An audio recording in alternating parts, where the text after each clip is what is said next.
Well, welcome back to Ordinary Love, a podcast where we sit down with couples and talk about their relationship. Today, I am joined by my two sisters. Yeah. I was going to say stepsisters, but Sure. sisters Whatever. is easier. Sisters is easier. And they are newlyweds. They just got married in July. Mm-hmm. And so can we start with just having you guys introduce yourselves, and then we can just go from there. Well, I'm so happy to be on the podcast. And I think it's awesome what you are doing because we need to talk more about real love, not just the romanticized version of it. But my name is Mia. I use she, her pronouns. I am Ina's sister. I'm just calling you my sister. And so I'm an Aries. Very important information. Very important. Aries, Sagittarius, rising, Cancer moon. You're a Cancer moon? I am. That makes sense. That's why I like to be home so much. She's got so many feelings. I have a lot of feelings, and they all happen on this couch, right here at home. Yeah. At one of us. I would say I have many like jobs and hobbies that sort of intertwine, but my core day job is I work at Mixed Communications, which is a social justice PR and digital marketing agency. And I love my work. I've been there for 10 years and it's deeply fulfilling. Outside of that, I just recently wrote a book called Yes, you did. As We Bloom. Yes, I did. Oh, we should have it. Where is it? Okay. It's in a box in the office. Tell us about your book, Mia. So my book is it was a 7-year labor of love. I love that. Yeah. I lived in San Diego at the time that I started writing it. Well, actually at the time when the journey took place, but everything had kind of fallen apart in my life is how I describe it. And this was actually before I met Devin. Yeah. So like I got out of a really heartbreaking relationship. I took some time away from Mixedy. I just felt very like untethered and floating in space. I decided to go on a road trip around the country and interview women and gender nonconforming people who were living really untraditional lives, because my life at the time was like a very scary blank slate. Yeah. Like just it felt really empty. And I kind of had this moment of like, who am I and what do I want, at a point where I could kind of go in any direction. Like when the world is your oyster, it's a little overwhelming. It is overwhelming. It's nice to have all that choice, but when you have all the choices in the world, it's a lot. You sort of are like, where do I take a next step? Yeah. Like what path do I follow? I was familiar with like the traditional paths that most women in their 30s could take. And I was also very interested in what else is out there, what other options are there. So I went on this road trip around the country for 4 months and I interviewed 20 women and gender nonconforming people who I thought were just living really unconventional, untraditional lives, either their careers or what they were doing in their community. I interviewed people all around the country, super diverse in like every way. I interviewed just to give you like a sampling, a woman in her 60s who had multiple sclerosis but would go to the skate park in her wheelchair and ride around. I interviewed a formerly incarcerated woman who got out of prison and started a catering company that hires formerly incarcerated women. I interviewed artists, entrepreneurs in all queer and feminist auto mechanic shop, just like the coolest people who are not famous, but are just in our own backyards doing really inspiring things. So this book, this is what it looks like. Beautiful cover. Thank you. My friend Karina White did it. And yeah, it came out in June. Actually, it's relevant too because it includes how I met Devin in here. Yeah. So we met on this road trip, so it's also partially a love story. I am so excited. I'm like halfway through so far. Cool. It's beautiful. Thank you. And honestly, there was a lot of things that inspired this podcast, but I think what you were doing with this book as well, I think just the showcasing of ordinary people that are doing really extraordinary things, There is a lot of power, I think, in just each other's stories. So I think it's awesome what you're doing. We are just doing awesome things. Yeah, we love each other. Okay, your turn. My name is Devin. Oh, sorry, I forgot. I got Devin, and then she said like a lot of things. So like what name, pronouns, what you do, and anything else you want to say. Got it. So I am Devin. I use she, her pronouns. for work, I'm a physician assistant. I work in liver transplant. Liver transplant. Yep. So, like my dad said at our wedding, drink up. We got you covered. He said job security. He said job security. Yeah, that's right. Really, this is the first time in my life that I'm not like in school and working at the same time and like grinding. So I'm doing a lot of rest right now. I'm trying to live that European lifestyle.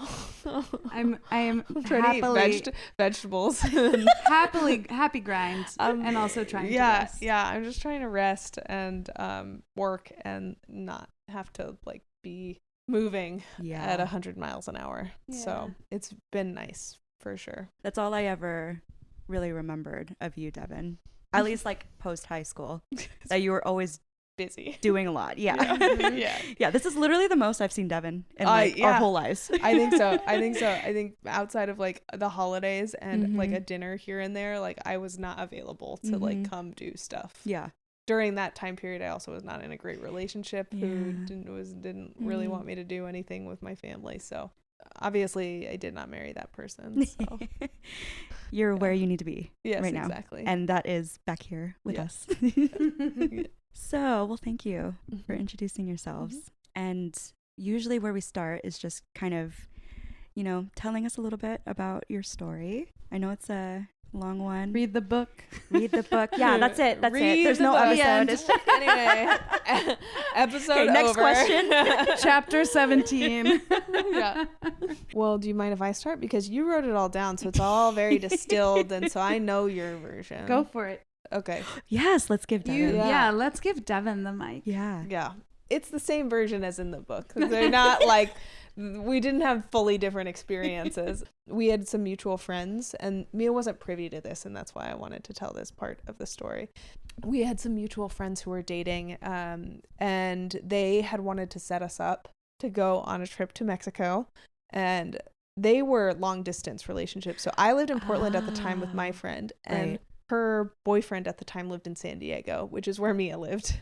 And I was like, that doesn't, like, I'm not really interested in the long distance relationship that you guys are doing, especially not with some woman who's never met me and I've never talked to. They wanted to do crazy. They wanted to do a double date. Vacation. Blind date. Vacation. Double blind date vacation to Mexico. Yes. Okay. That Mia had no knowledge of. And I explained to her how they tried to set us up later on in our lives. And she was like, that's nuts. And I'm like, I'm glad we're on the same page about that. Wait, Mia, what were you told?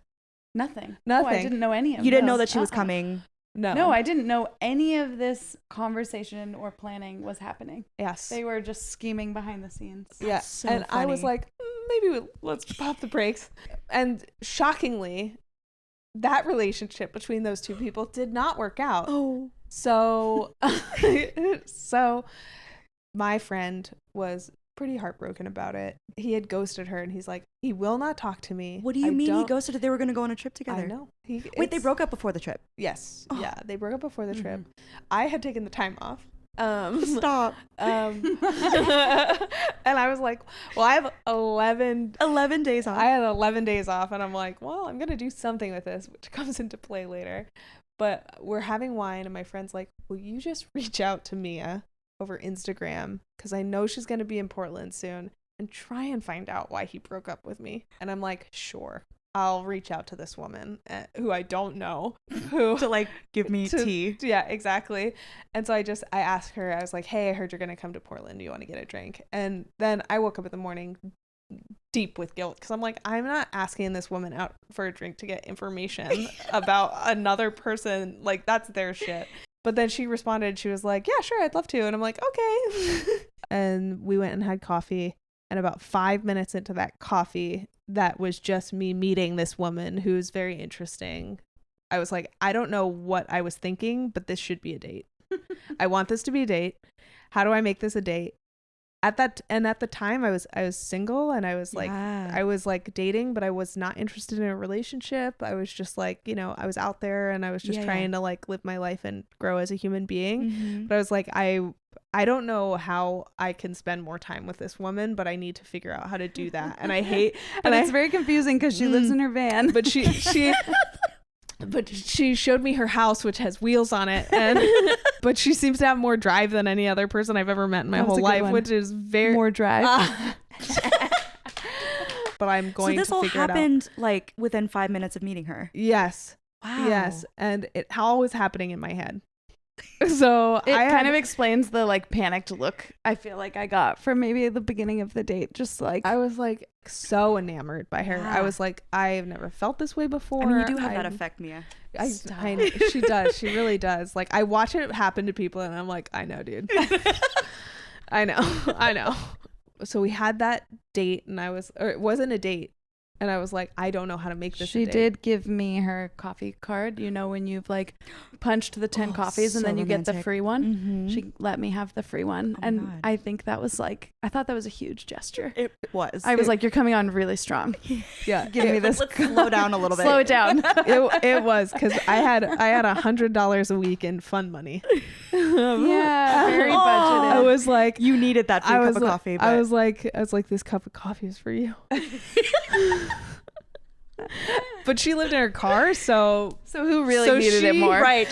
So she really understood the importance of that coffee card. Wow. That's the backstory, right? What I got I woke up one day to a text from my friend's friend, and I was on a road trip, and she was like, hey, I think you'll be in Portland soon. We should get a drink. So to me, I was like, this is so great. Yeah. This is so nice. Like, I would love to.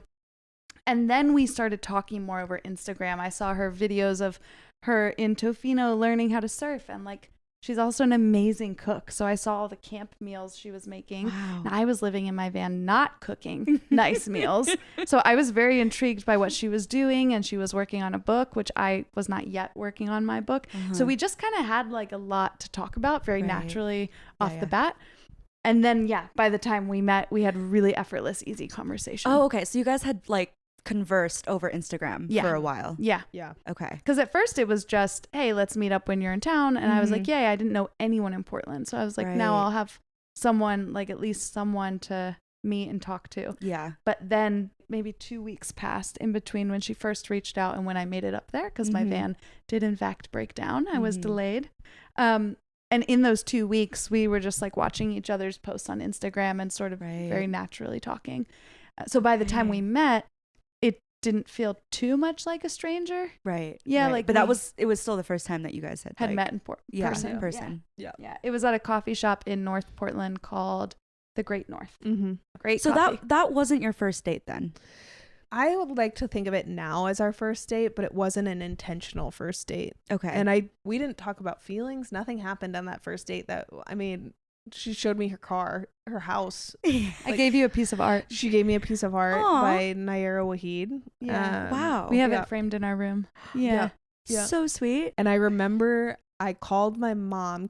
I literally went to go to Fred Meyer, which is like the Walmart / Safeway kind of place. It's like an Oregon thing, to get a frame for the art, because I was like, this needs to be framed immediately. And I called my mom. I didn't know that. I called my mom, who you've met her. You know how she is. And I was like, I just met this woman. She's an adult.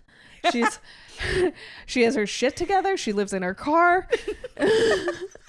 These two things don't feel like they necessarily go together. And I'm like, I want to go on I think I want to go on a date with her. Like I've never felt like this before after I met someone. And my mom said, you're being really intense right now, and then hung up the phone. And I was like, she was like, this energy, I just don't have the capacity for it right now. Yeah, she's like, you're being really intense right now, and then said, call me later, and then hung up the phone.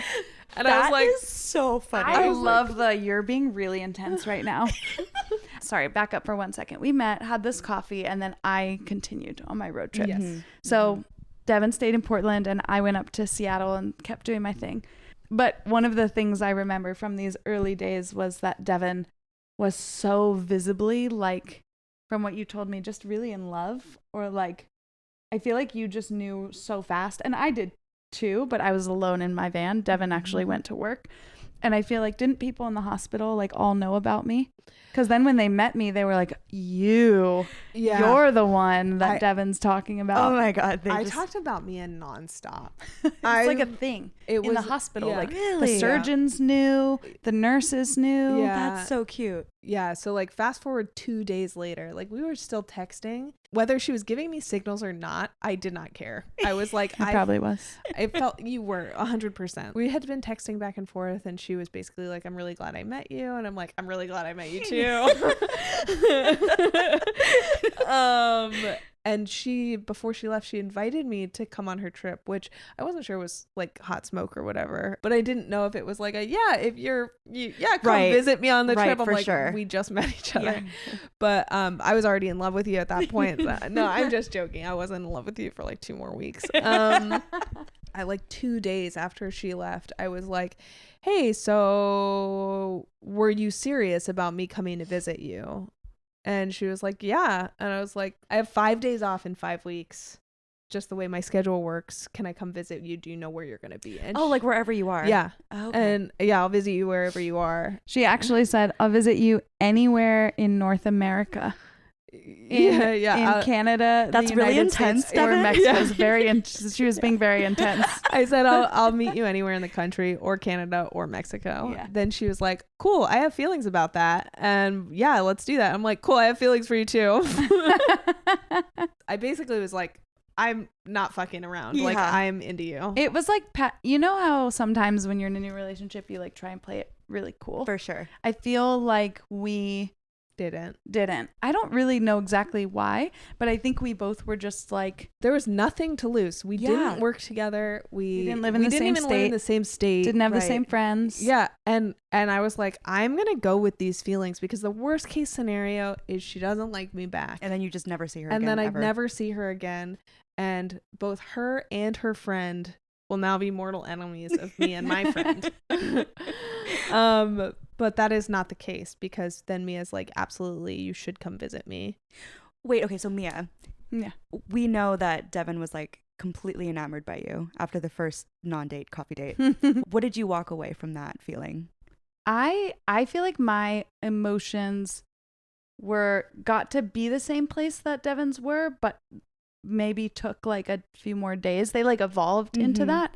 Mm-hmm. At first, I was like, wow, I was so happy I got to meet her. She was so interesting and cool and fun. And I was just very like seeing it as like, what a cool person I got to know.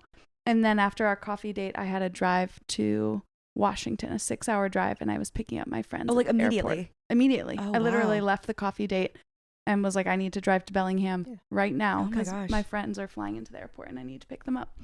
So I had this like 6-hour drive to kind of just like let it all process in the background. And I feel like the processing went from like, wow, what a neat person, to like, I hope I hang out with her again sometime, or like, I'd like to stay in touch, but sort of more into like, wow, that was actually really special. Or maybe that was more than just a cool person that I met. Right. I had mostly dated guys my whole life, except for before I left San Diego, I had like a very intense, really high highs and really low lows relationship with now a trans man. But at the time they identified as a woman. So anyway, it was sort of just my first experience outside of a heterosexual relationship. Right. So I felt like that had sort of opened my perception a little bit. So then when I met Devin, my first thought was amazing person, but then it quickly evolved into like, romantic. Oh, that could be something really special. But the other thing was, and you said this just a minute ago, Devin said she had gotten out of a relationship and was really focused on herself. I was also really focused on myself. I had gotten out of like a very heartbreaking relationship, and that was maybe like 3 months before this meeting Devin. So I was not at all in the headspace of let me have a fun romantic rendezvous with people on a road trip. I was like, put me alone in my car for 4 months because I need to like seriously process some things. So when we met, for both of us, I think the idea of a new romantic partner was really far away from anything we were thinking about. But then we both got there, which is really neat. It's like when it's that whole thing, like when you're not looking for something, you find it. I think that. And too, it's like, I think that the work that you guys were doing on yourselves then like helped you become the people that, you know. My guard was fully down. Like I was dating, but I was like pretty much not interested in a relationship. Right. I was just dating to like flex my social muscles. Like basically when I met Mia, it was like I didn't even think of it as a date. Right. Like I was like, oh, she's cute and we have like a lot in common, but I just want to meet her because she seems like a cool person, and I'm just trying to expand my like social community, and it's cool what she's doing. And then I met her, and obviously that changed very quickly. We were very much so focused on growing internally rather than with another person. Right. I remember saying to Devin that I would rather be alone than be with the wrong person. Like I would rather be alone than be with people just to be with people, because I actually think it's way more lonely to be around people you don't connect with. So that was my whole outlook on relationships, was like I will wait until I find the person who feels like the right person. Otherwise I would just hang by myself, and that's totally fine. I don't think like we thought, okay, I'm ready to take this big leap into a new long-term relationship. I think we were very much, one, playing it not very cool, but two, just putting it like one foot in front of the other. Right. Kind of just being like, I really like you. What now? Right. Like, where do we go? Right. Yeah. What happens now? Where These are you going to be in just 5 like months? exist, and we can just like let them lead the way. Yeah. Like we don't have to figure anything out right now. Especially since like you were working in a hospital where you weren't in PE school, right? I was still an ER tech. I was still working full time, school full time, getting my prerequisites. Volunteering. Yeah, volunteering. Oh, wow, school full time too. Yes. Oh my gosh, Devin. Yes, I was my calendar was my best friend. There was check boxes. I had the most high performing Virgo. And I think maybe logistically, if we had overthought it, we could have potentially reasoned ourselves out of it. Yeah. We would have said things like, well, I'm in school full time and working full time and have $100 to spend per week or whatever. Like we could have easily said there's no space for a relationship there, but we didn't actually think about all of that. I think we were just like, you're great, want to hang out again? Yeah. And it sort of evolved. I was really letting my feelings drive me at that point, because I'm like, I'd never felt like this about another person. 2 days after I was like, I'll meet you anywhere in the country, Mia got deported. You have to. There's so many qualifiers. That is like not anything that I was expecting you to say. And also in today's America, we have to be a little sensitive. Sorry, she got deported from Canada. Okay, still. Context. So she didn't. So I had to get a new van. My van broke down in LA. I did not have license plates on it. And so I tried to go into Canada with the like CarMax tags on my car, which they immediately flagged. And then I was planning to spend a handful of days in Canada, in Vancouver, interviewing people, and I couldn't. So then I was like, well, what do I want to do with my time? I was like, maybe I'll go back to Portland and hang out with that cool girl that I met. And so that was where I called Devin, said, hey, can I come stay with you for a few days? And she said yes. And I had already told her I had feelings for her. So this was like, she was, because she had already said, I'll come meet you anywhere in the country. Yeah. So, okay. So it was kind of in my mind, it was now like, okay, there's like chemistry here, like potentially something budding. So I want to spend a little time with this person. Why not? So I spent 3 days with Devin, of which she called out of work for all 3. And they knew what I was doing because I had talked about her constantly. And then I talked to my charge nurse, who very kindly let me off work 2 hours early to meet Mia. They were all rooting for you because we were going to a play. Well, it was her time to be charge nurse for 4 days in a row. And then I called in sick to the following 3 days that I had working with her. And she came up to me the next time she saw me and she's like, you little fucker. I gave you 2 hours. I gave you 2 hours. 4 days. Right. And she's like, it better have been worth it. I'm like, I think I'm going to marry her, so it's going to be worth it. It was great. We did a handful of things. We went to a community play. It was in North Portland in the fall, so we like walked around a lot outside. We were berry picking. Yeah, we just did all the quintessential like fall stuff in Portland, and it was just really fun.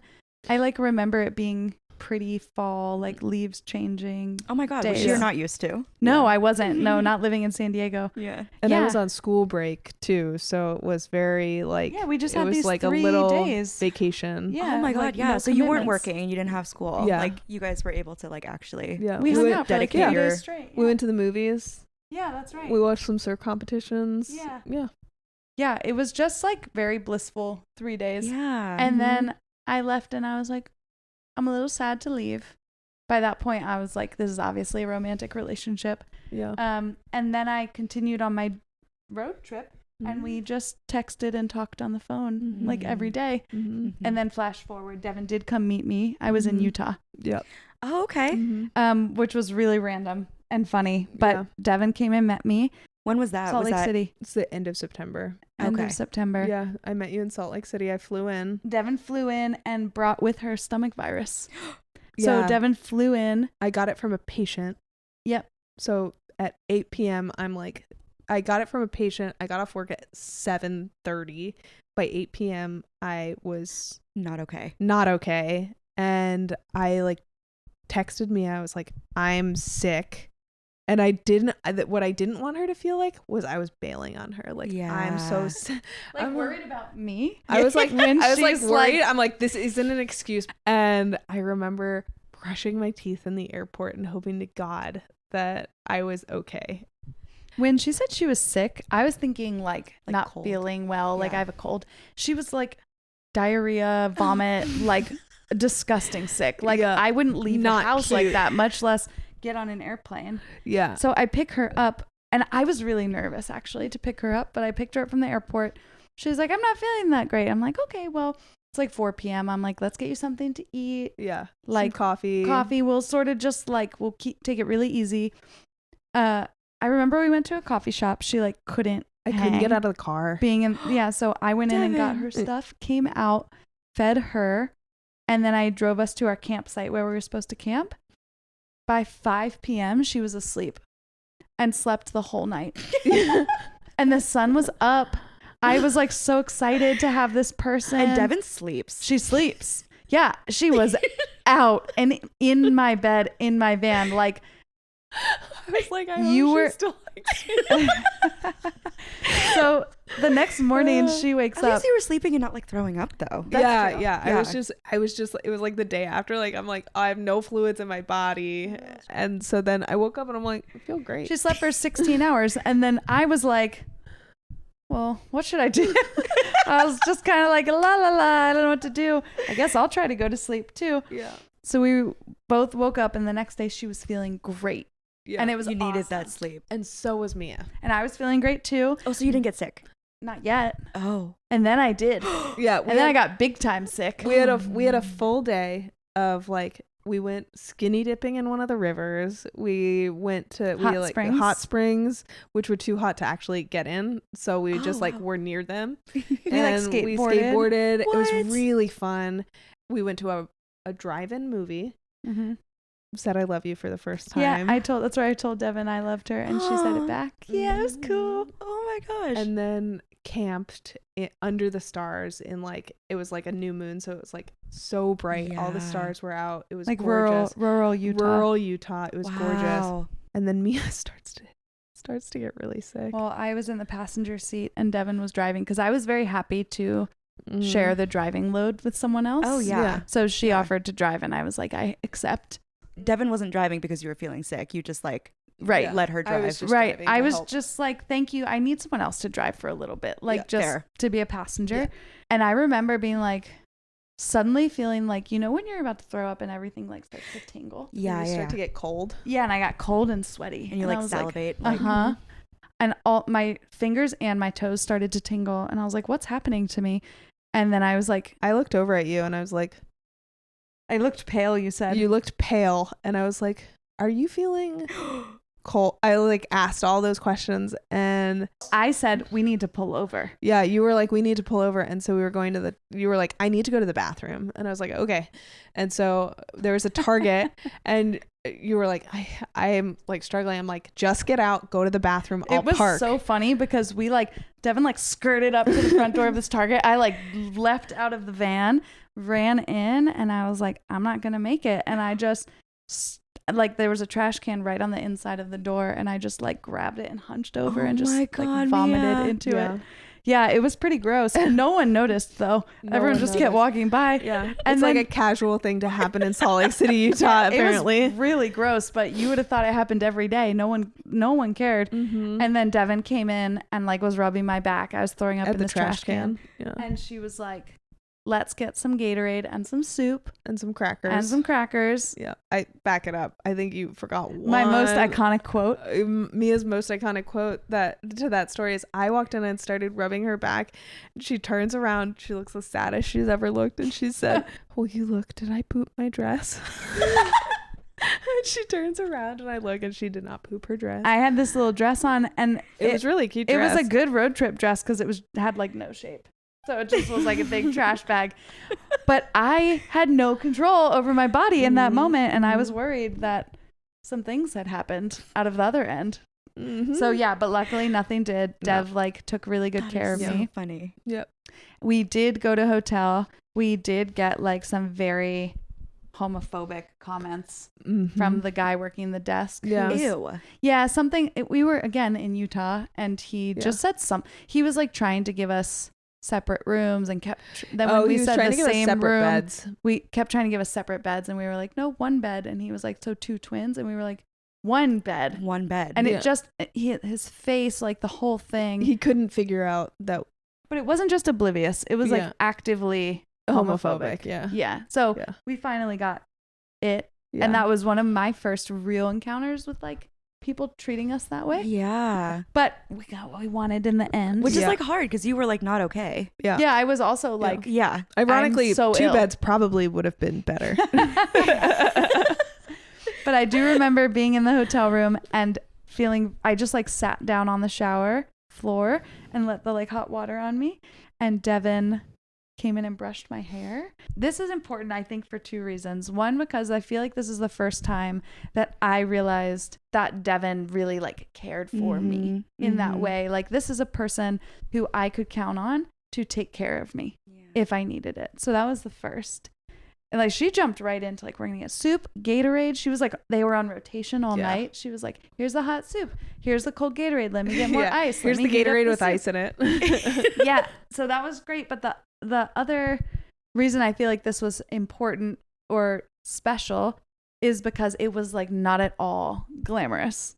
For sure. It was like, we were so gross, so sick, so sweaty, but we still had such a nice time together. So it was like the rose-colored glasses were off, but we had the best time still. Right. Like, if there was ever going to be a moment where it was like, this is just not happening, it would have been that moment. For sure. But if anything, it sounds like it made you guys even more. I think it made it real. Yeah. I will say that it didn't feel real until like after that trip. Like, we also had like a bunch of conversations on that trip. We had the kids conversation. We had the dog conversation. We said, I love you. We said, I love you. Yeah. We had a bunch. I remember rapid fire in an IKEA asking her like all of these questions, because I'm like, I have a lot of big feelings for you, but I also want to make sure our shit matches to like see if like we're on the same page about, at least right now, like about what you want your life to look like. Right. It would be like we'd be in IKEA, which was just we just went because it was fun. I was gonna say, like, what were you guys doing? We just went because that's what you do in Yeah. Utah. I don't know. Yeah. But we went because it's fun to like go through IKEA and walk around. But it would go like this. We'd be looking at the glasses, and Devin would be like, I like these glasses. And I'd be like, oh yeah, I like them too. She's like, well, how many glasses would you say that you might want to get someday? I was way more direct than that. I was like, do you want kids or what? It's like, I like these glasses too, so you want kids. Totally. Yeah, exactly. Yeah, look at that tiny chair for a child. Would you want one? For a child? Yeah, we did have a lot of big conversations on that trip. it was really special. And also, made it very real after that. I had probably 2 months left after that on my trip. And then after the trip was over, I was like, oh, I can go back to San Diego where all my stuff is and all of that. Or I can start a new chapter. And would I consider moving to Portland? And my friend had actually planted the idea, like, why wouldn't you move? Like you don't have anything. You had this San Diego. Life-changing journey just to return back to the right. You know. So she had sort of planted the seed for me, and then I was thinking about it, and Devin and I had talked about it, and it was really important that I moved there for me, not just for her. Obviously, she was a factor, but I didn't want to move somewhere I would be unhappy. Right. Like I wanted to move somewhere where I would feel like I could also have my own life. And I went back to Portland at the end of the trip for 2 weeks, stayed with Dev. Wow. To sort of see what life when she like. wasn't on break was like. Yeah. So I went to school with her. I like hung out in her home. When she was at work, I like did my own exploring and adventuring. I like found a yoga studio, things like that. And then I realized, I could actually see myself living here. Yep. So then I moved a few months later, and that was in 2019. Okay. So how long from when you met, or maybe when you met for coffee that first time to when you moved to Portland, how long was that? 4 months. 4 months, yeah. Oh, Yeah. wow. Yeah. Okay. So you guys had only like seen each other in person just like a handful of times, but throughout those 4 months you were. Yeah. Out of those 4 months, probably we spent a month together in person. Wow. So it would have been like our first date, and then she came back, and then the 2 weeks she was with me, and then like the week that I was, or like a little less than a week that I was in Utah. But we spoke and were on FaceTime every day for like hours a day. Yeah. I would call her when I was driving to work. I would call her when I was coming home. Like y'all were like, right? Like the fact that you guys were talking so much and FaceTiming every night is impressive. It was nice because she was really busy, so it wasn't like I wasn't getting what I needed out of my trip, but it sort of gave me a little more direction after I got back, and we didn't move in together. No. So I moved to Portland in the same neighborhood Devin lived in, but we lived in that was an different intentional houses. Yeah. I did not want to move down to San Diego, and mostly it's because I had such a good rhythm with what I was doing in Oregon. And I was like, I'm actually accomplishing all of my goals, and I can't sacrifice my goals, so I didn't even bring it up. My sister at the time lived in San Diego though, so that was She did? Yeah, you. Oh my God. Yeah. Sorry. You, sister. Yeah. I was like, 80 lived in San Diego? Yeah. No, it was you. Come here. Hello, hi, sweet girl. Grangeroo. No, it was really important for me that Mia make this decision on her own. So I actually didn't bring it up. She brought it up to me, and she was like, how would you feel if I moved to Portland? And I was like, my response was, you need to do what is the right for you. Of course I would want you to be here, but I can't help you make that decision. Right. One, that puts so much pressure on our relationship. Okay, Peanut. Oh my God, you guys totally have boba. Oh yeah. I'll grab it. Yeah, when you have a wife, she will DoorDash boba for you, and it's the best. It is the best. Okay, yes. So I decided Hi, Grandpa's favorite. I decided to move to Portland because once I figured it would be good for me. And actually the turning point was I found a female-owned surf shop. It's not there anymore, but at the time it was called Leeward Surf Shop, I think. And it was owned by a really great woman named Lindsay. And that sort of showed me not only is there a surf community, but there's a female surf community. And I was like, okay, I can do this. Like coming from San Diego, being able to feel like I could still surf and that there was a community to do it with was really important. So once I found that surf shop, I was like, all right, I think this is a good spot. And I was right. And there's a huge surfing community in Portland, especially for women. Yeah. So that's like so huge and integral in your own journey and identity in Portland. Yep, exactly. That was January of 2019. I was a little depressed when I moved because I had seen Portland in the summer, in the fall, and it was green and like the sun didn't go down till 10.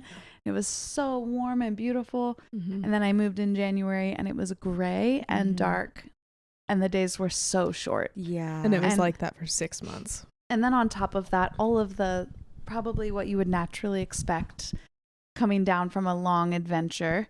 Oh, yeah. Moving to a place where you only know one person. You don't have a community. You don't have family. Because it takes time to build community too. 3 years is actually what I found for me, because we've lived, moved to San Diego, Portland, we've lived in Hawaii, and now we're back here. And for me, 3 years is like the sweet spot of like, okay, I'm oriented now to like this place and who I am in the context of this place. And I just feel comfortable, and like I have a community of people that I really like. So I was having a really hard time. I was in debt also from my trip, and just like I said, super blank slate. So I had to figure everything out, but I eventually did. And then we ended up moving in together like 9 months later. We moved into a studio, and then COVID hit like 3 or 4 months after that. Then we found ourselves in this tiny little studio, which was great. And it was right above a Whole Foods. So like really we kind of had it made.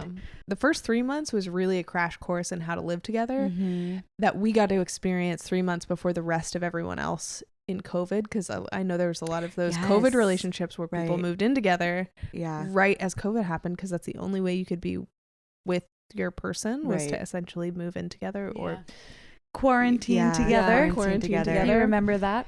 And I was really grateful that we had made the choice to move in together. I was concerned about moving in together mostly because like the last person I had moved in with, I had like a lot of trauma from that relationship, and I was very concerned because like at that point I was like, okay, I love Mia and I can also go to my own house if I want to. And oh yeah, and you guys moved into a studio. There was like nowhere to go. Yeah, there was it was 450 square feet. Wow. It was a great studio for the record. Was. It was a great studio. But it was very small. It was small. And Mia was like, well, you've done this before. And I'm like, not with you.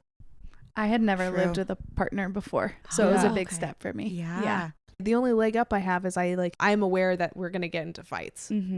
Actually, one of the things Devin said to me around that time in our relationship, she said, it's not if you fight, but how. And Devin had been in a long-term, like 7-year relationship, 6 years, 7 years. 6 year. Don't give her an extra year. 6 years. The longest I had been in was like 2 years, but very on and off again. So I just felt like Devin had like a different level of experience with these things. But she said, it's not if you fight, but how. And we still like talk about that today, because I used to think if you got in a fight with your partner, something was wrong. Like it was a reflection of the relationship. Or like, you start fighting and like there's something deeper. And it's just not like the beginning of the end kind of. But I have now learned, and what Devin's taught me is like, it's actually very healthy and good to fight. You just have to fight in a way that is like still loving and supportive. Like, don't be a total asshole. Don't like, you can't cut someone down that you love in your fights. That's not okay. But you will have different opinions. You will need to vocalize things so you don't build resentment. And we've actually met couples who have been divorced but look back and said we didn't fight at all, and we think that was a big problem for us because we kept things inside. So we think fighting is good and healthy, but it's more about how you fight and doing it in a way that like still is rooted in love and understanding. That's a huge key difference I'm noticing is that like there's a way to fight that's disrespectful and that like cuts people down versus like there's this problem and we're trying to figure out how to navigate this problem together in like the most respectful, like affirming way possible. Yes. I would way rather fight about something that seems small and insignificant, but just bring it to a conversation. Maybe it's not even a fight, but just acknowledge it versus let years go by of things that we decide, no, we're just not going to say anything, not say anything. And then next thing you know, you're just generally resentful. I don't want that. Because it happens slowly. And then all of a sudden you wake up and you're like, oh my gosh, I have all of these like feelings and I don't know where they came from. Like feeling like someone's been doing something, someone always does something, or for the past 7 years, you've always been doing this. I don't ever want to get to that point. So we like to say, make mountains out of molehills. Or molehills out of molehills. Molehills out of molehills. Yeah, they don't always have to be big fights, but like Like address them as they come up versus exactly allowing them to build. Right? Exactly. Yeah. So was that something that you guys learned how to do? Is we're still learning. Still learning. Yeah, it's a journey. I mean, Mia's life coach said that you're always going to have to learn how to recalibrate. And so like any big change in our life, we have to recalibrate how we communicate with each other. Like when I was in PA school, we had a whole different set of like how we communicated with one another and what our capacities were. Cause like there's like, I feel like in relationships, there's this like idea that everything has to be 50-50, and that's just not realistic. Like there's just going to be times when it's going to have to be 90-10, and just talking about it and recalibrating what your expectations are and recalibrating where you guys are at, like where we're at has been really important to us. Like when we lived in Portland, what Mia needed when she first moved there is very different than what she needed when we were moving to Hawaii versus when we moved here. Yeah, and when Devin was in PA school, yeah, the big thing I did was I was like, okay, she's studying constantly. I can't take any of her school stress, but I can like make home life less stressful. So I just sort of stepped more naturally into doing house chores and like grocery shopping and making sure that home life was smooth. But then when Devin graduated from PA school and we moved here, I was still doing that. And I was like, wait a minute. This was a temporary thing. Right. So we had to recalibrate and like talk about what is the like household workload now that we have this shared space, but you're not in this stressful period anymore. So things like that. It's we have not chores. 50-50. I feel like it's just, because life happens, life changes all the time. You guys adapted to wherever you were in life at the time, because like, I don't know, you guys, went from Portland to Hawaii. Not only were the environments so different, so different, yeah. But like your guys' life and what you were doing at the time were really different. So you were in Portland for how long? I was there for 5 years. Mia and I were there for 3. Okay. Yeah, 3. And then so we moved to Kona from Hawaii. The big island of Hawaii. What year? 2021. Okay. Yeah. So what was that like? How was that shift for you guys? It's tough because we moved there 3 months before I started school, in mostly to like settle the house, because we bought a condo there. I basically wanted to take a little bit of a break from work and like the grind and school and work at the same time, and like go into school refreshed and build systems for myself to like be less stressed and support my own mental health during PA school.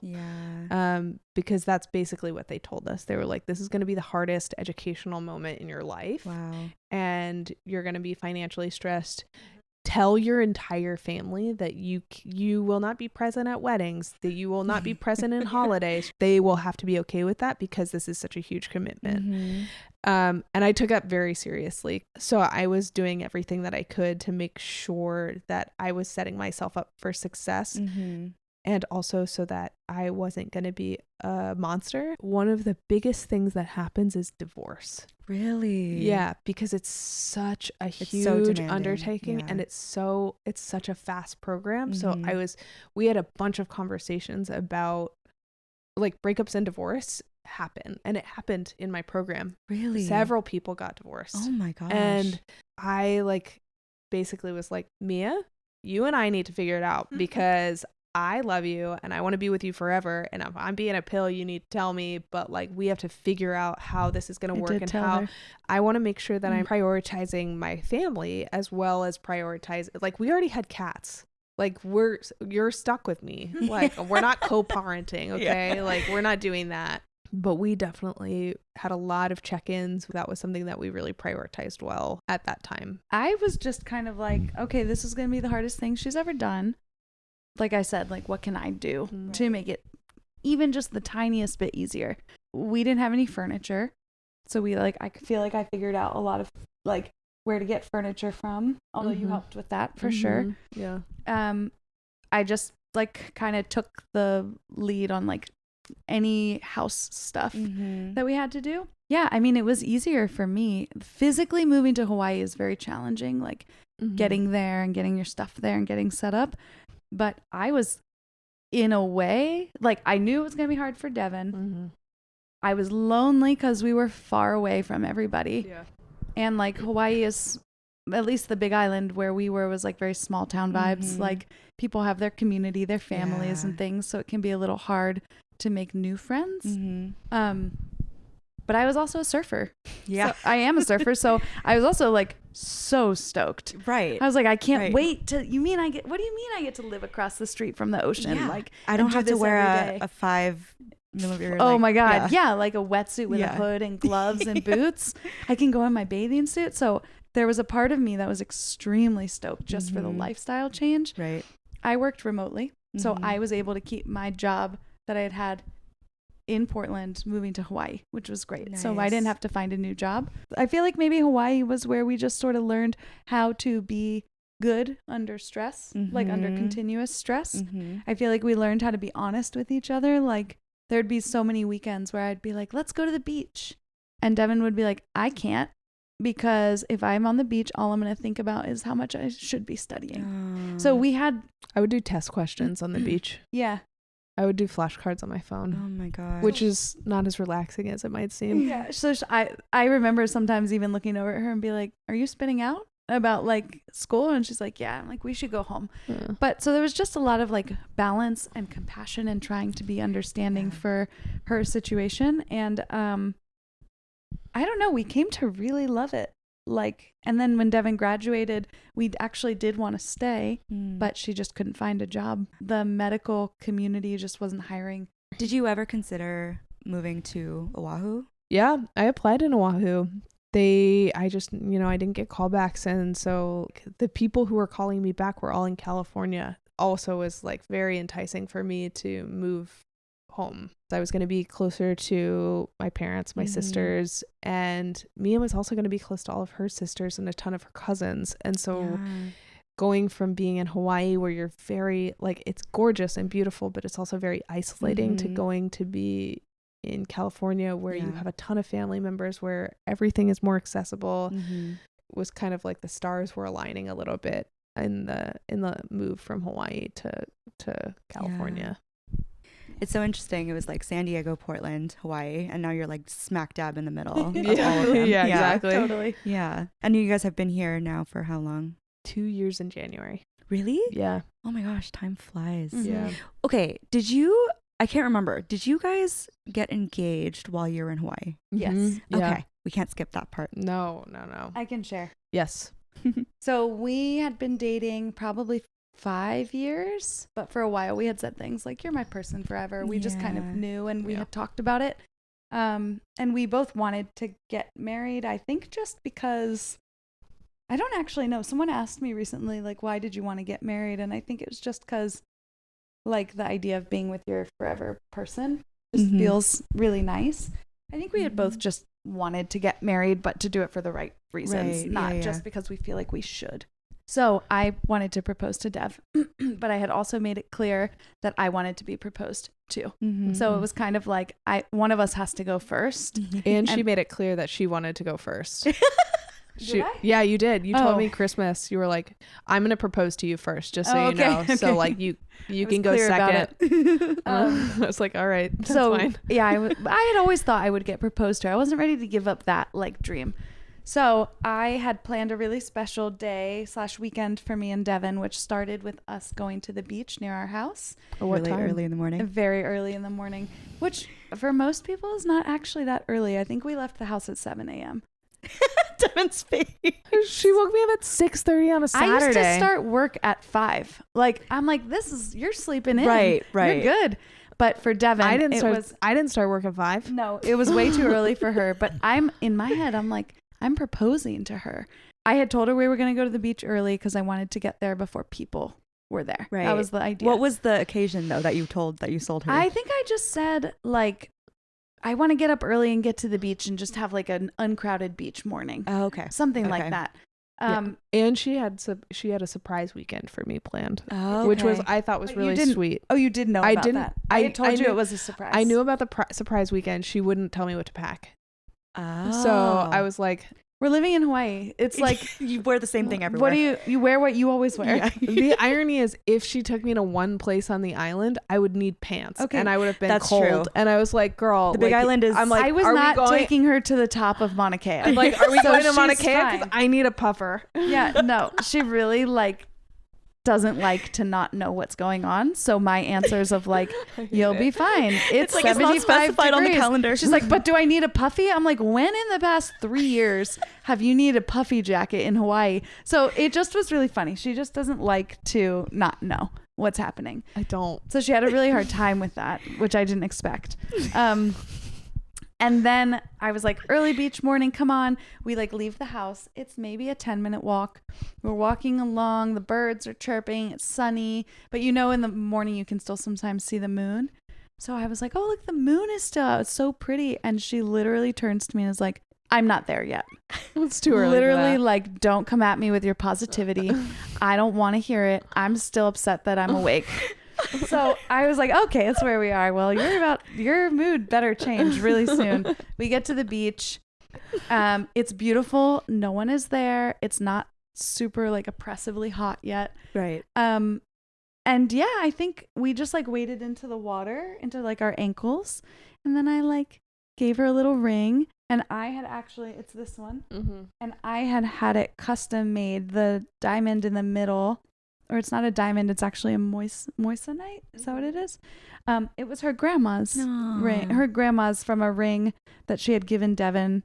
It's my grandma's engagement ring. Her grandma's engagement ring. So you just took the stone. Yeah. And I had asked Devin if I could use that ring because she and her grandma were very close, and she said yes.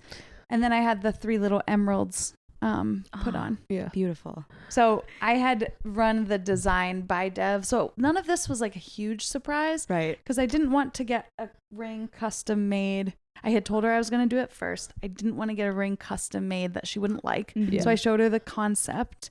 I had asked to have her grandma's ring. So I think you knew it was coming. So we get to the beach. I get down on one knee, do the whole thing. She is shocked. Yeah. Like shook. I said, like, oh shit. Yeah. And I was then, like, oh woke shit. right up. yeah. Oh, not my favorite response. I was just shocked. Well, I mean, yeah, but it was honest. Yeah. And then our 2 friends who were living on the island, I had told them I was doing it after I proposed. They like came around the corner and they had plumerias and they like threw them for us, and they had a Polaroid and they took some pictures of us. But then, so the reason I had told Devin to pack a bag was because I had gotten us flights to Maui for the weekend. Nice. And I had rented us a camper van. Oh, that's So this was 2 days before the Lahaina fires. So we saw Maui right before. We had actually never been to Maui. Yeah. So we were like, this will be a fun adventure. We'll do the road to Hana. We'll sort of explore around. We'll camp, and then we'll go home. Just sort of a long weekend. Yep.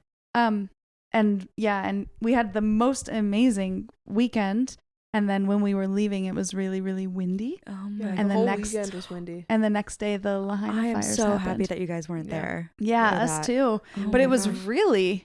it was like very special to see in retrospect, to like have seen Lahaina and like it's literally like last moments. before literally the like the fire. last moments. Oh Yeah. my gosh, that's wild. So that was me proposing to Dev. Mm-hmm.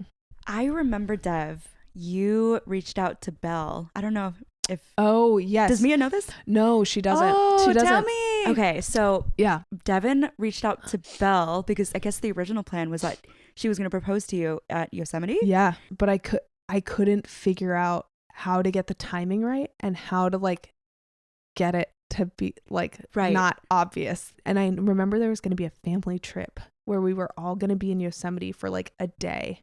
And it was like coming up, and I was like, I should do it then. And Mia's like, I don't want to go. I don't want to go to Yosemite. And I'm like, but we could go. I to love Yosemite. I wonder why I said that. It was like a timing thing. You were like going somewhere or something. And I was like, Okay, I was wondering. I was like, because I was like, that would have been amazing. yes. Amazing. Yeah. But the way you did it was great. It was actually Yeah. one of my favorite days ever. So I'm bummed about that because I really wanted you guys involved. And I really wanted Belle involved because I love their photography. we ended up going to, This was like a year and a half later. yeah, a right? year and a half later to Cayucos on like a little surf trip, because I was like, well, if it's not going to be Yosemite, Yeah. I'm going to take her surfing. And they were the worst waves, and she was really upset about it, but I was like, The waves were so bad. I think I got out and I was like, those are the worst waves I've ever surfed in my whole life. and I was like, who cares? You're in the water, right? Right? But I was having fun because Devin doesn't usually surf with me. And she got in and was like playing around. The waves were so bad that it was just kind of like we had fun. Right. Yeah, just right. boogie boarding basically Yeah, on our we were surfboards. hanging out in the whitewater before we lived together, and then when we lived together, I sent Mia letters like in manila envelopes, and I mostly sent them while she was on her road trip, but throughout the years I've sent them still, and it's just like letters of like feelings and all the things and whatever. I wrote down a letter for her to read when I was proposing to her, mostly because I get really nervous and I lose my train of thought quickly. Yeah. And I was like, I want to make sure this is memorable because I'm gonna black out. And I was like, okay, the plan is I'm gonna like, she's gonna read it, and like the last thing that I said is like turn around. So I'm like trying to inch back, and she's like, where are you going? And she's like trying to snuggle into me while she's reading it, because it's like cute. Right. We're like on the beach, and it was very spontaneous, which is not like me, and which is why I think it was a surprise to Mia. I'm trying to like inch back so that I'll be like down on one knee. Yeah. And she's like, where are you She going? just, like, didn't Where let are you. going? And she didn't let me. And she said, why does it say turn around? You're right here. And then I like got down on one knee, and I can see this happening, man. and I am- like I can hear your voice. I was like, where are you going? Why do you keep walking backwards? and I'm really glad that I wrote it all down, because I immediately started crying, and I like couldn't get it out. And I was like, He's like, you get it, right? I was like, totally. Do you want to spend your life with me? Oh my god. Yeah. And then she said yes. And then out of the corner of my eye, while I'm down on one knee, I see a fucking tree trimmer with his like huge chainsaw. And I'm just like, please don't. And he waited until I stood up and we hugged. And then it was like, Yeah. Imagine if he didn't wait. Like, yeah. I know, right? It would be a funny story. It is. But he was very considerate. Yeah. but then he still like promptly like. Then he was like, okay, your moment's over. He's like, I got shit to do. So yeah. So it was, yeah. Mm-hmm. That day was fun because we surfed, we went tide pooling at one of my favorite places on the coast because it's so like slow Yeah. in that area. Slow surf town vibes. We were gonna drive home, but then we were kind of like, what if we just got a hotel and didn't go home? So we made a reservation. I know. We made a reservation at this like really well-known seafood place. We got a hotel room and we just like had the most fun, like decadent dinner and drank wine and like really just enjoyed ourselves. And we were like newly engaged again. We kept saying you only get engaged twice. Oh, so cute. Yeah. And we called her dad to say we were engaged, and he was like, wait. I'm like- so confused. He's like, weren't you already engaged? He said his exact words were, this is very confusing. It was so good. Oh my god, that is The very. parents, they keep us humble. Yeah. Yes. He's like, We're like, we're engaged. He's like, it has been 2 years. Why is this a thing? you've already been engaged. Yeah. Gosh, both of them. He's Yeah. like, But it oh, I was a- met this girl. You're being really intense right now. Totally. Both my parents just keeping me. Keeping you. Yeah. I love it. I love it. Keeping you grounded. But yeah, that was the double engagement. And Love then that. what, like a year and a half later, we actually got married. So we had a nice long engagement, which I actually loved because we knew the wedding was gonna happen, Yeah. but we also weren't in any rush Mhm. for it to happen. We were not stressed planning our wedding. We just were Not until the last. we month. were not not until like 3 days before. Yeah. But we weren't on a timeline. We weren't like rushing Right. anything. It just was really nice and easy. Yeah. Especially since the time between both of your engagements was like over a year. Yeah. Right. Yeah. It was Wow. a year. It was like a year and a half, and mostly it was a year and a half because I couldn't afford a ring. I knew, I knew exactly the ring she wanted because she sent it to me. I sent her the link and I said, buy this one. Yeah. It wasn't crazy expensive for the record. No, but still, no, like, it I wasn't. think in general. No, it wasn't. But I was like, I just don't have any money. So I like literally needed a job before I For sure. could. Yeah. I was like, For I sure. can't afford your ring until like I have a job to pay Yeah. for it. Yeah. And I was like, that's fine. Mm-hmm. Well, I mean, you paid for it. A lot of Yeah. people take out loans for rings. That's so wild. Yeah. I don't think I could get any more loans at that point, Yeah. to be honest. That must have been 3 years then that you guys were engaged. About, Yeah. Yeah. You like technically got married like a few months before your wedding, Yep. right? On February 13th. Galentine's Day. That was on purpose? No. No. It just all worked out that way for some reason. Like, No. you have to go down to City Hall during the week. A judge didn't like marry us that Yeah. day. Right. It was, We just got our paperwork. we got our paperwork done. And in order to get the paperwork done, you have to have your officiant and you have to have a witness. The only day that Mia was available, and the reason she was available was because I was getting LASIK surgery and I asked her to take the morning off so that I could get my LASIK surgery because I needed someone to drive me because Right. they gave me Xanax. And I was also going to be blind. Yeah. Yeah, There are a lot of this- reasons you shouldn't be This driving. day was hilarious. I had forgotten this. Yeah. Yeah, Devin was having eyeball surgery at noon. So we squeezed in our marriage appointment in the morning. But it actually worked out great. We drove into the city. We looked really cute. Mhm. And we just got our paperwork done. So there Yeah. were people there actually having the ceremony getting Yeah. married. Yeah. We just did the like formal paperwork. My mom was the witness, and it was basically us taking this piece of paper around to our friend and to my mom and being married and then putting it in the mail and hoping that the US Postal Service didn't lose it. They did not. They did not. The reason we wanted to do that was because Trump had been elected and had been inaugurated in January. Mm-hmm. And as everyone knows, like pretty much right out of the gate was doing all of the things he said he was going to do Yeah. in Project 2025, one of which is to get rid of gay marriage. Mhm.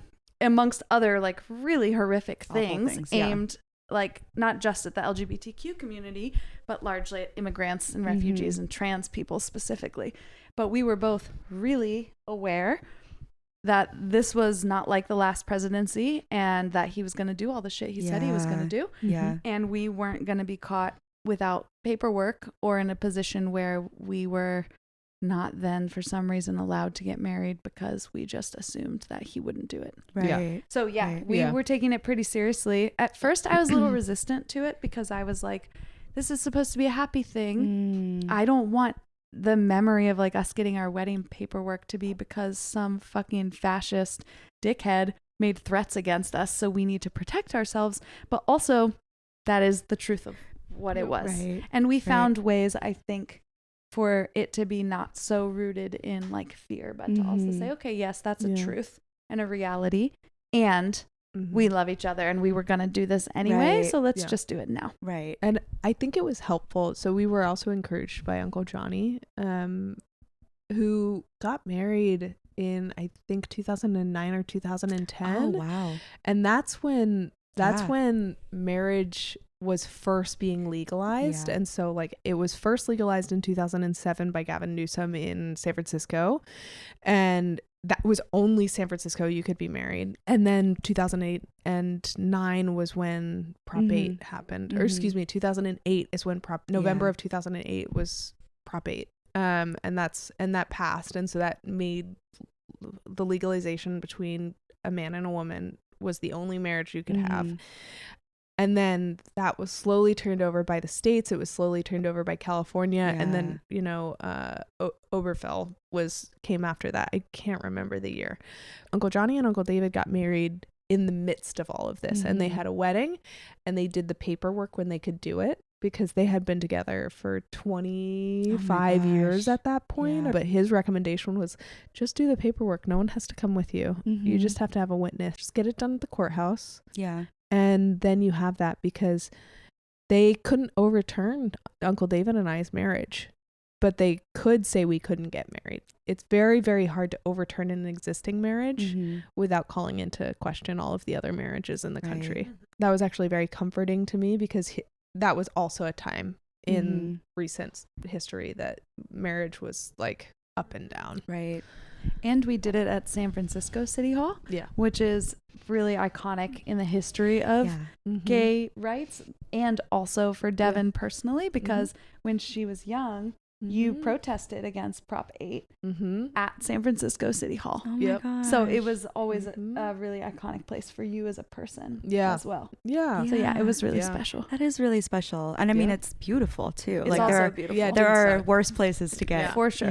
Yeah. Wait, so do you guys, well, what's your wedding anniversary? July 12th. July 12th. Yeah, probably our actual wedding day. Okay. Yeah. Okay. So when you are like quantifying how long you've been married, it's going to be July 12th. Yeah. I love that. Then like the meaning of the day is still there. Yeah. It didn't take away the significance of that day for you. Yeah. We'll probably have a chuckle on Valentine's Day every year. I think it's funny because it's Valentine's Day and that's like a common joke that we're like roommates or sisters or whatever. Like that's a common joke that people make about women who are dating women, which I think is hilarious. I don't think Mia thinks it's funny. If anyone were to say, oh, like roommates, like gal pals, I'd be like, no.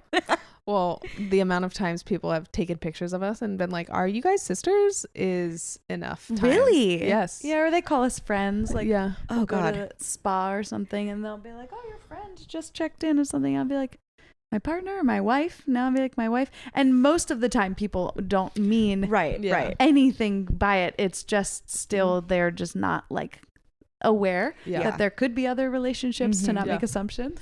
Yes, that's always funny to me. And then our dating anniversary is September 11th. So we were really dying for like a new anniversary. Yeah, so it's going to be July 12th. So July 12th. Not Valentine's Day. Oh my God. Not 9/11. Never forget. July 12th. July 12th is an amazing day. Yes, middle of like smack dab in the middle of summer. Love July 12th. Yeah, there's no delayed posts. No. There's no unfortunate. Wait, that's so funny. I didn't even think about that. Like, there was no anniversary post coming out on that. No, never. Can you imagine? No. Anniversary posts also, I feel like we will post stuff like that, but I don't know. I'm always mindful that everyone puts their very best, shiniest foot forward on social media. Yeah. So actually the only thing that I like do consistently on social media is I post a reel on Devin's birthday every year of all of the funny video clips I've taken of her over the year. But on our anniversaries and things like that, maybe a photo, but I try to make it like subtle as well. Yeah. Settled and perhaps as well-rounded as possible. Not like, look at us in all these glamorous moments, glamorous shots, all of this stuff. It's like, no, we're real people. Yeah. Doing life together. I do love those birthday reels. The birthday reels are a huge hit. It's my favorite present every year. It's my favorite present. It is literally just me taking short video clips of Dev all year long, condensed into like a minute and a half of just awesome Dev. It's me being hilarity. A fucking doofus. Devin's just a huge goof. She's like a goofy person. So smart, brilliant, doctorate, all the things. But doofus. Like, and I love that about her because I can get very serious about things and like very laser focused on accomplishing things. Yeah. And she'll remind me to like, just like chill out a little bit, laugh a little bit, like be goofy. It doesn't have to all be so serious. I usually end these episodes with just like a rapid fire question. Okay. First one is, what, you might have actually talked about it already, but what is like a favorite memory that you guys have? And you can have different answers. I have a good one. We didn't talk about this, but the first year after I had moved to Portland, that first full year, I flew back to Florida for Christmas to be with my parents, and Devin wasn't going to come with me, told me she wasn't going to come. And I was really sad because I wanted her to like come spend the holidays with me and my parents. My brother was going to be there. I just thought it was going to be like a really special thing. My parents live far away, so I don't see them often. Anyway, I wanted them all to meet Devin, and I just was like, she was like, I'm so sorry. It's far. It's expensive. I was like, okay, I get it. But she showed up and surprised me. And on Christmas Day, my dad, I heard the doorbell ring and I was upstairs and my dad was like, oh, I'll go get it.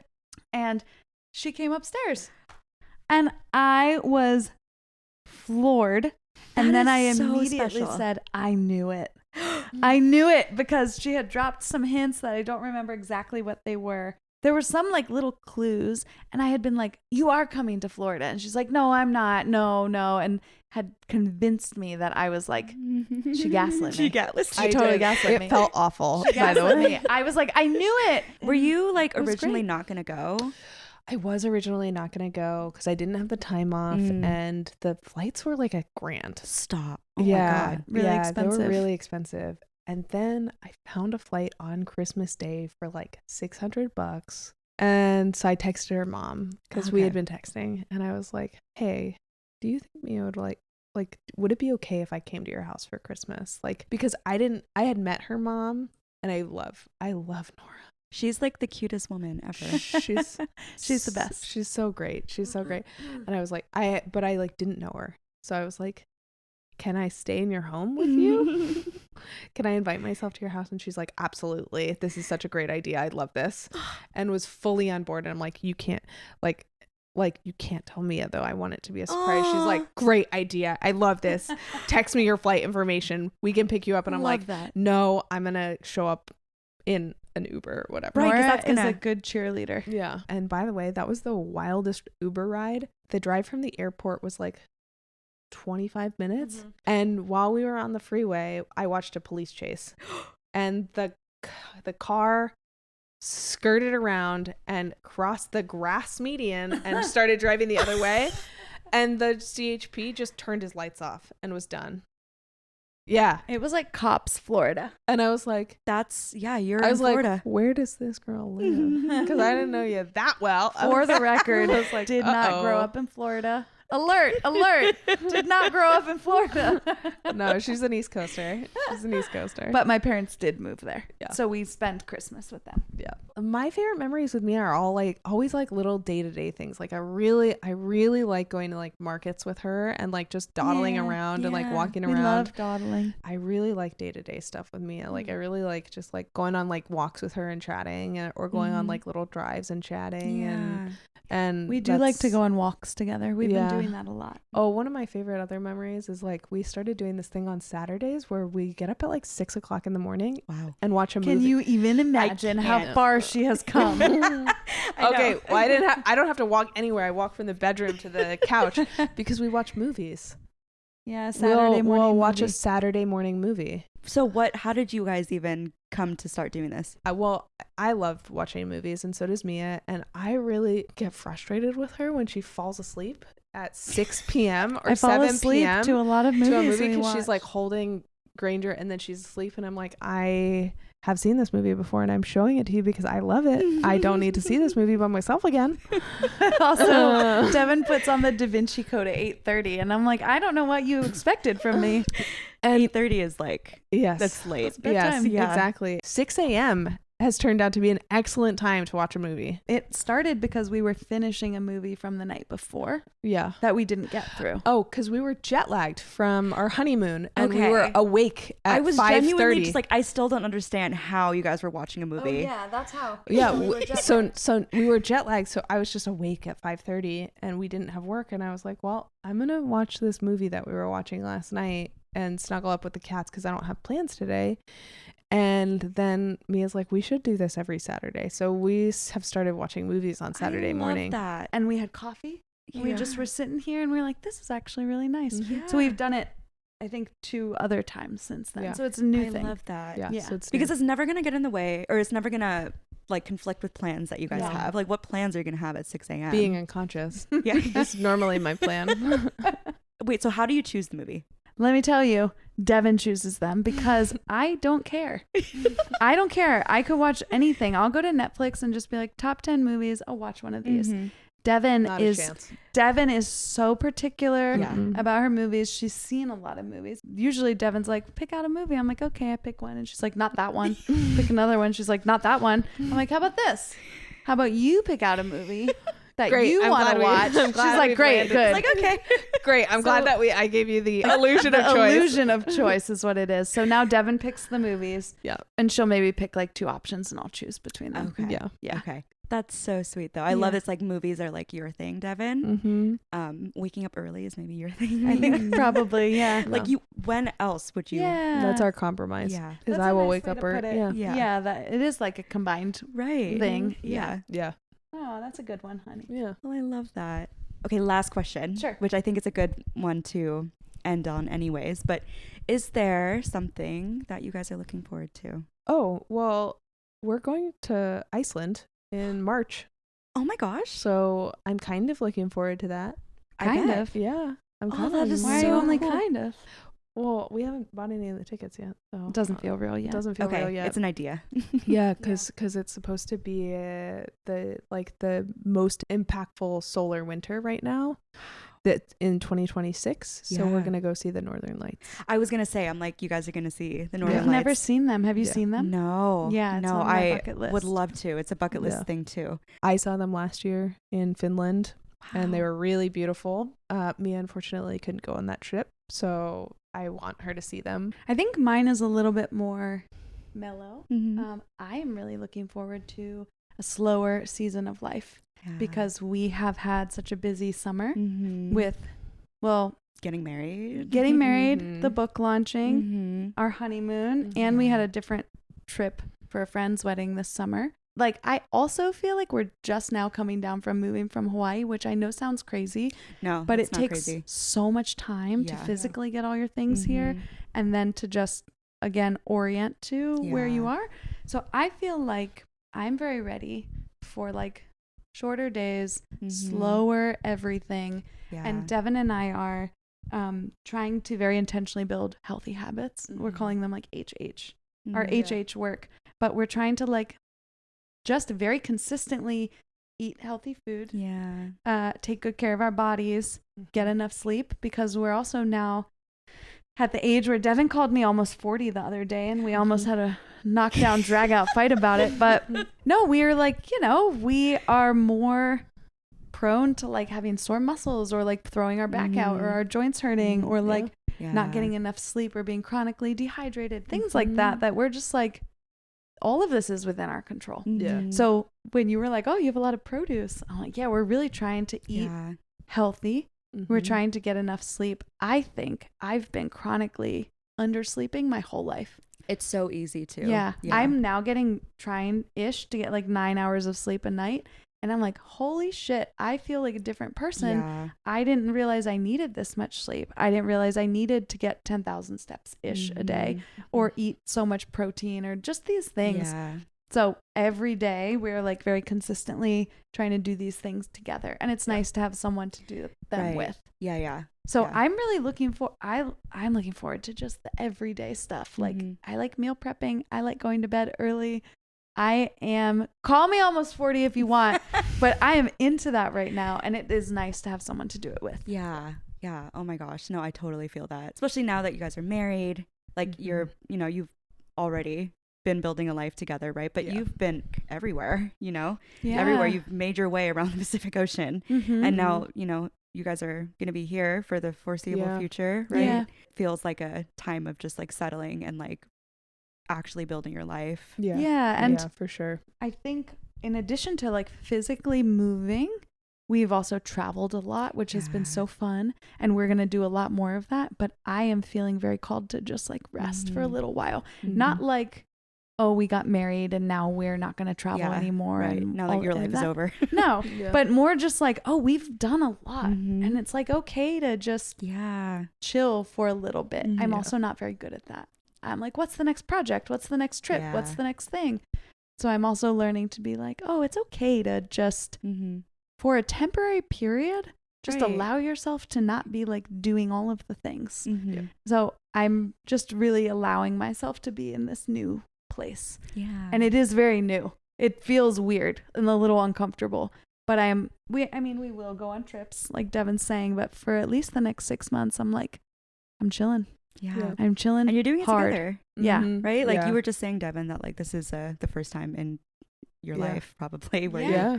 are getting to rest. This is another one of those recalibrations that I was talking about. Like Yeah. we're recalibrating how to live slower Yeah. instead of such a high pace Mhm. and what that looks like for our relationship Mhm. and what that looks like individually. So Yeah, because when Devin was in school and working, and when she was in PA school, I was working a full-time job, writing my book, becoming a Mhm. life coach. Yeah. And now we find ourselves in a period again where we both have space and we can fill it with more, or we can say, what if we didn't?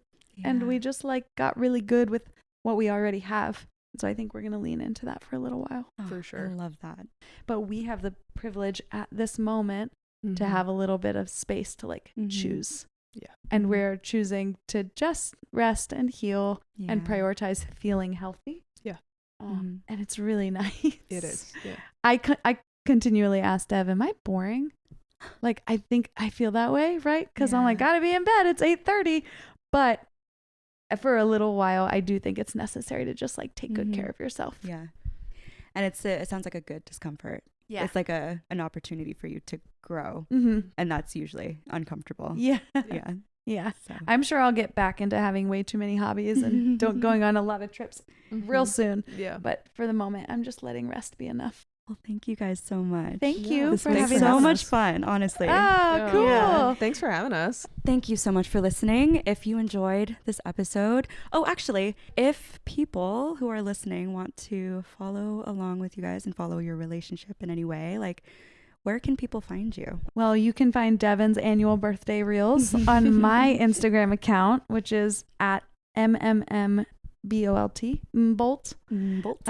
Or if you want to follow along for my book updates, Yes. you can follow it at Mia K. Bolton on Instagram.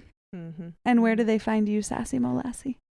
Oh, you said it first. You can either find me on Mia's birthday reel on MMM Bolt on Instagram, or you can find me rarely posting on mine at Sassy Molassie. And you can follow Ordinary Love on Ordinary Love Podcast on TikTok, Instagram, and YouTube. And we have new episodes every other week. Go listen to them. Yeah, go listen to them. I've heard they're good. They're fantastic. Thanks for having us. Thank you Tina. so much.